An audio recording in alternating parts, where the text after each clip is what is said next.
Alright, welcome to Dusitani. Okay. So, meron tayong pinuntahan sana na event pero parang na-board ako. Kaya ang ginawa ko, humingi lang ako ng flyer.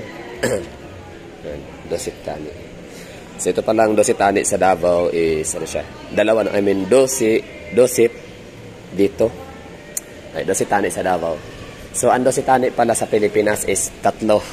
Lagi kong nakikita, matagal na yung sa Dusitani Ayala sa May Mahati City, Philippines. Tapos pangalawang Dusitani ay sa Mactan Island, Cebu.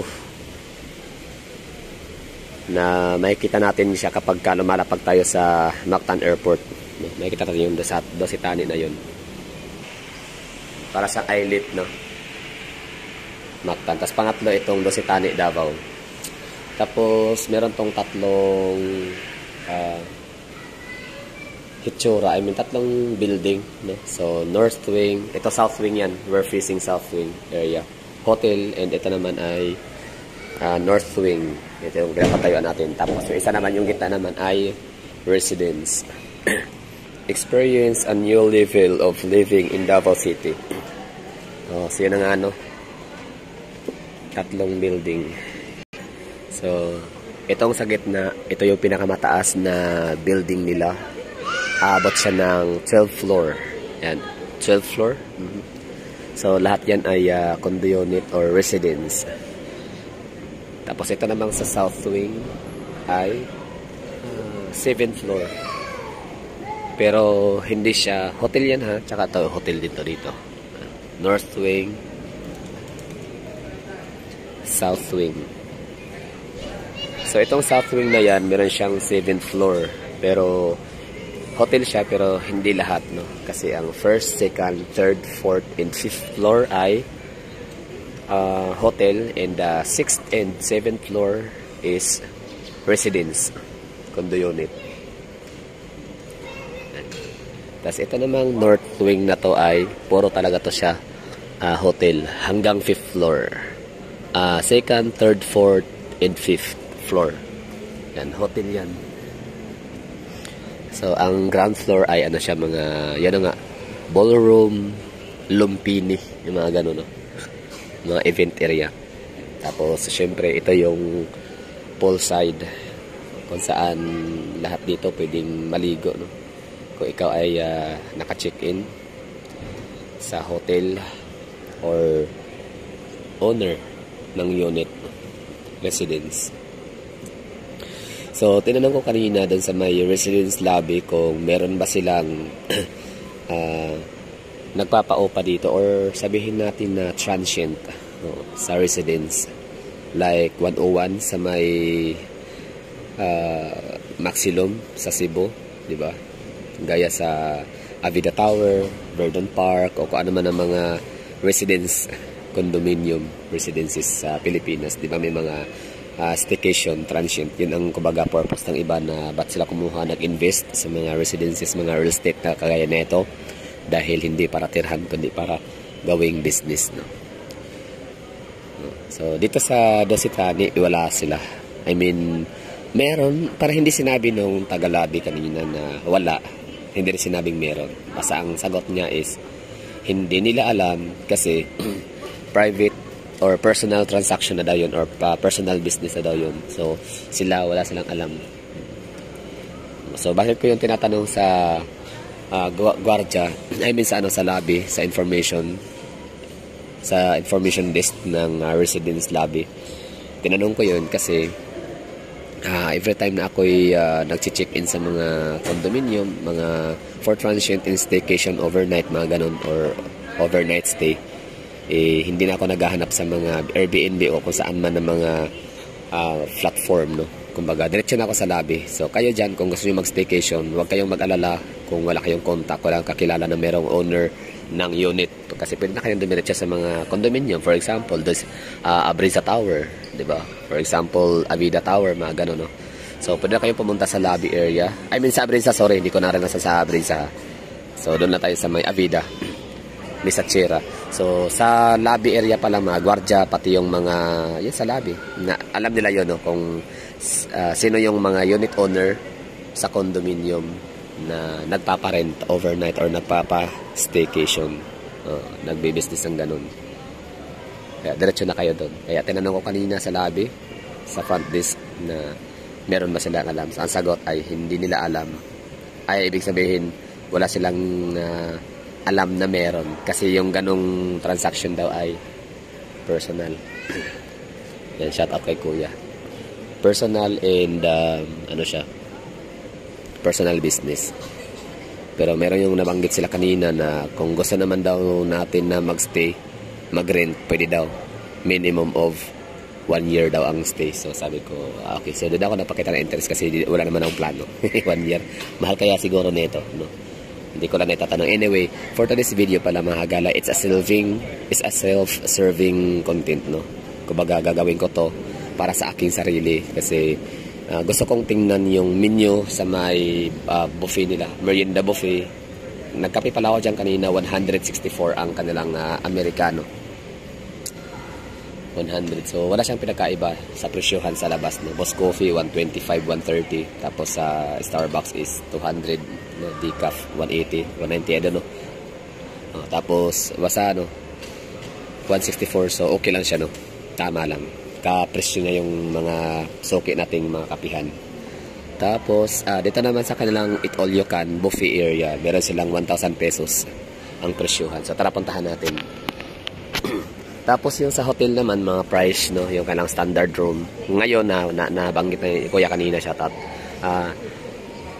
Naka-promo siya ngayon, like 5,000 plus ang stay dito. Mura lang na yun, mura lang. So, pag mga regular days daw, like may mga 8,000, 9,10, mga ganun, no. So, ngayon, 5,000 lang siya. So, sa pagkakarinig ko kasi, itong Dositani is nasa 15,000 ang, ano dito, may presyohan dito, no. I don't know kung lahat, standard, yun na yan ba yung standard? So kung totoo, kung yun yung pinaka-standard 15,000 tapos naka-promo siya for as low as 5,000 pesos, so yun, napakamura nun, di ba? So ngayon, self-serving content, kibali yun na nga ang presyo ngayon naka-promo is 5,000, tapos minsan 8,000, ganun. Promo pa rin daw yun. Tapos kape 164 pesos lang. Tapos meron silang pool.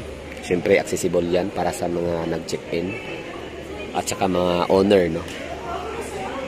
Tapos yun lang, 3 building, no? Itong gitna is residences, 12 floor.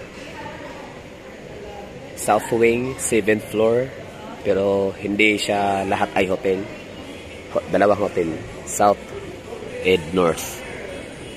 So 5th floor, ground floor is hindi siya hotel, ano siya, mga ballroom, no, mga event area. 2nd, 3rd, 4th and 5th hotel. Itong south wing is 7th floor. Ang number 1, 2, 3, 4, 5 is siyang hotel. And 6, 7 naman yung residence. Punta na tayo sa may kanilang buffet or Eat All You Can.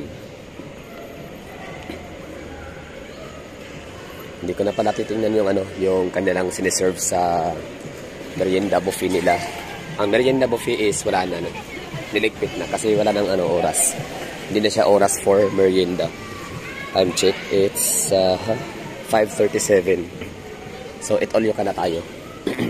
Ang Eat All You Can is 5:30 magsimula ng hapon, tapos matapos sila ng alas 9.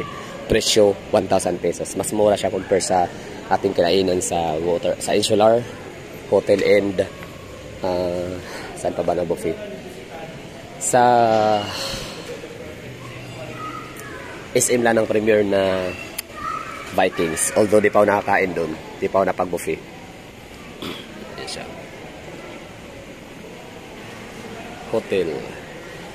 Hotel. Tapos 6th floor and 7th floor is residence. Tignan natin kung ano yung tsura. Yung loob na kailang mga Eat All You Can. Ano mga in-offer na mapagkain. Siniserve. So, dito na tayo. So, simula na yung emmental cheese. Ano yan? Beef salami, beef pastrami. 20% discount, sir. Sa to, Security Bank o BPI 20% discount. 1,600, no? Opo. Ang dinner. Ang sa breakfast. Ang sa breakfast na to, sir, 1,100. 1,100. Sin Japon 20% para sa mga Security Bank and BPI yes, po, holder. Ang kumaw yung payment na gamit ko. Okay. Nice one. Kami siya lutugon. Okay. Pagkuan. Monday to Saturday. Pag Okay. Sunday, mo na siya nga pang sir, buffet po siya for lunch. Okay, so every Monday to Saturday, Sa Sunday siya, sir, na ano siya, 1,600 yapon. 1,600. Pero pag Monday to Saturday, promo siya, 900. Opo, ano siya, 988. Okay.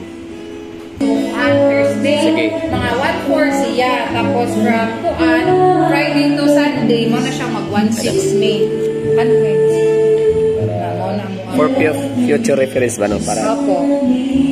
Pero month of December lang yan siya, sir. Tapos pag January. sa to siya, every Monday to Thursday, 1,400. 1,400. Sa dinner. Opo. Tapos 1,600 ang Friday to to Sunday. Sunday. Okay. Tapos kaya siya, every Sunday siya, nga dili loto-loto. Monday to Saturday, loto-loto. Tapos barato lang siya. Oo. 988. Pag Sunday is 1,400. 1,600. 1,600, okay. Sige, Ano na siya, sir? Ano yun na siya? Upon reservation din na siya. upon reservation din siya. Asa magtawag? Lagi ka na. So, pag may mga ano tayo, mga special occasion, mga event, no, birthday, anniversary, kung ano mang mga celebration na gagawin natin. O, pwede isa to sa ma-recommend natin sa ating mga sarili. So, ito yung number nila. O yan, screenshot nyo na lang ha for more information. So, ngayon, tingnan natin yung mga available na mga foods dito. Yung siniserve nila sa kailang dinner. 1,600 ang presyohan. Mukhang masarap dito, no? Alam ko na. Kasi puro lang ako kagabi medyo, hindi naman disappointed, pero wala natsimpuhan na hindi maraming pagkain ang na-serve or na-prepare ng Insular.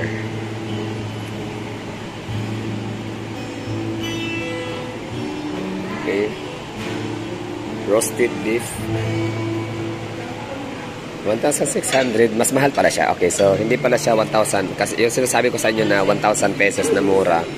Dinner, ano yun na pala yun? Lunch. Lunch buffet. So, creamy seafood.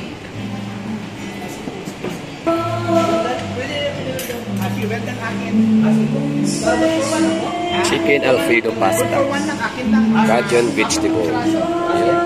Masarap dito, no? For a change, no? Dito tayo kakain minsan. Nice salad. Wow, galing. Ganda dito. Alam na, no? So, every sahod dito ako kakain.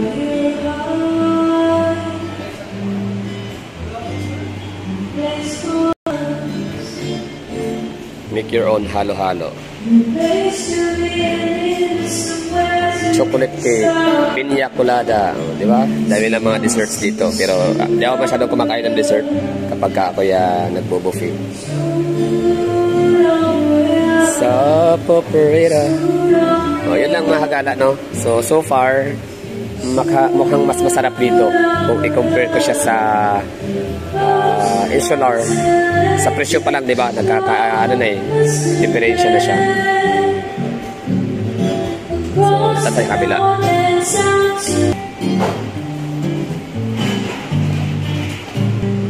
So, every Monday to Saturday during lunch, no? Yung lunch buffet nila ay luto-lutoin. 900 pesos, 988 lang. Dami mga birds dito. Anong crossing mga tinapay ito? Ganda. Noodle station.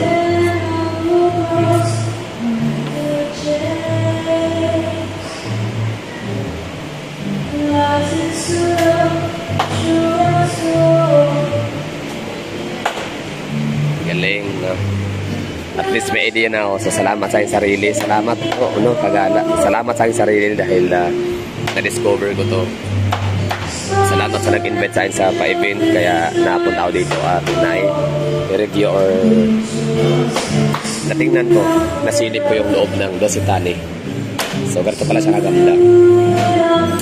Masarap ang mga pagkain. 1,600 pinaka presyo na nila yun. Pang December na talaga to sumpa. Bali ko pag January, sir. Iba na. Iba na naman yung menu, sir. Sige. Okay, tingnan natin ha. Kasi yung naipakita ko sa inyo ngayon, siyempre pang dinner lang yun mga hagala. So, 1,600. So, iba yung mga makikita natin pag lunch. Tapos na ano na siya hanggang December 31. So, by next year, January, so mabago na yung menu nila dito. Appetizer, salad, siding, main dishes. Tuna po po. Sige, minsan punta tayo dito para i-review natin yung kanilang anong ulam nila o anong si-serve nila sa lunch and breakfast. Okay. 6 AM to 10 AM ang breakfast nila. So, yun lang mga gala. Maganda dito sa loob ng Dositani. Hindi pa ako napasok sa Dositani sa Mactan Island, Cebu. Pero hindi ko alam kung makapunta ba ako doon kasi malayo pala, no. Nung tinignan ko sa mga akala ko kasi ang Dositani sa Pilipinas ay dalawa lang, like Davao and Makati. Pero meron din pala sa Lapu-Lapu City, no, Cebu. Kasi napansin ko doon, Mactan Newtown lang sa Mactan, sa Lapu-Lapu. So meron pala din silang Dositani. So, information lang, yung Dositani sa Makati is siya, corporation talaga siya. Tapos, ito namang sa Davao and Cebu ay franchise. So, maganda ang view ni Davao, mas elegante, mas sophisticated, elegante, mas may view, no? Mas may dating siya sa akin kumpara sa view ni Dositani sa Makati. Palibasa kasi matagal na yun doon, luma, di ba? All you can area nila. So yun lang siguro mga hagala. Thank you for watching. Okay na tayo. Hindi na ako pupunta doon sa may lobby ulit ng residence. Basta nagkape na tayo dyan. 160 pesos. 164 ang kanilang Americano.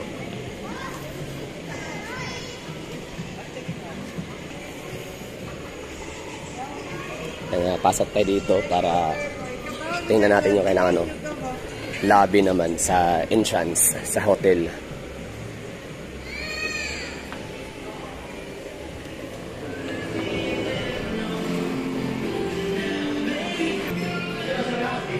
So dito kahit wala kang sasakyan, pwede tayong makapunta pa rin, no? Taxi, yan, no?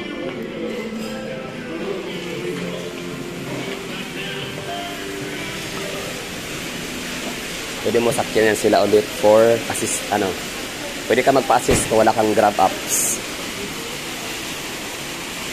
Pwede ka magpatulong sa mga gwardiya. Kaya na sila, ma'am, no? Wala silang sasakyan, pumunta sila dito via taxi.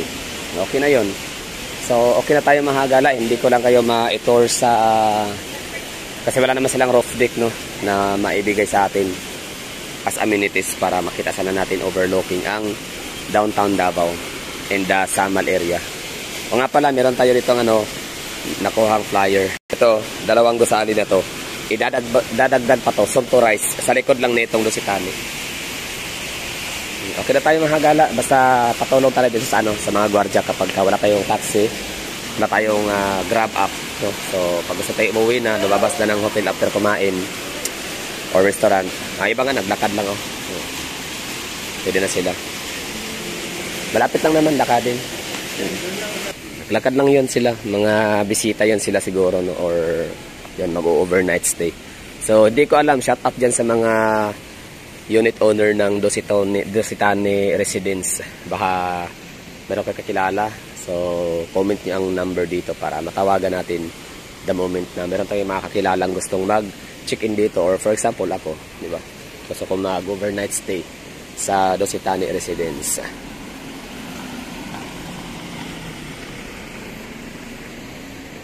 Motor operator. Ito yung view.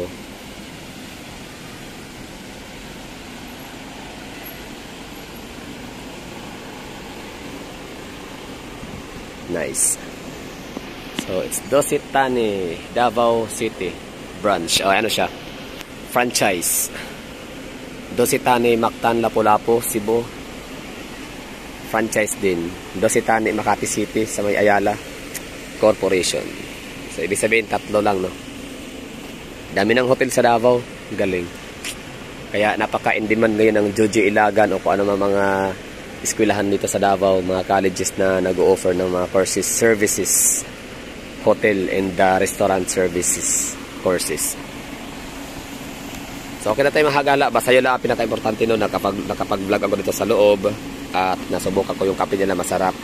164 lang. Tapos buffet sa lunch is 988. 16 naman kapag ka dinner and breakfast. Okay na. 6 AM to 10 AM ang breakfast. Alas 12 to alas 3 naman ang lunch. Tapos alas 5:30 to 9:30 naman ang dinner. So that's all for today. Ano pa ba? Yung 5,000 ngayon to 8,000 naka-promo ang kanilang mga room dito sa hotel. And yun na. Mag-ingat and bye-bye. Thank you for watching. Sana nagustuhan nyo kasi nagustuhan ko.